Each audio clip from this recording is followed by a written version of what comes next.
সেই ধরনের পরিবর্তন মানব না।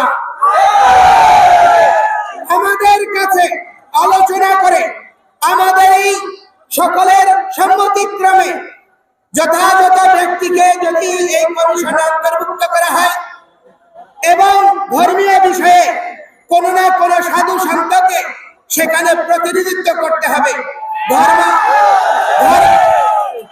ধর্ম মন্ত্রণালয়ে একজন হুজুরকে দেওয়া হয় ধর্মমন্ত্রী হিসেবে প্রতিটি রাজনৈতিক সরকারে। তাহলে হিন্দুদের প্রতিনিধিত্ব করার জন্য অবশ্যই অরাজনৈতিক এবং ধর্মীয় ব্যক্তিত্বের উপস্থিতি আবশ্যক।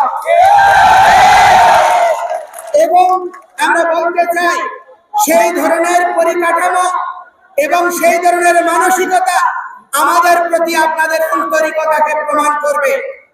আমরা কথাই নয়, কাজে বিশ্বাস করতে চাই।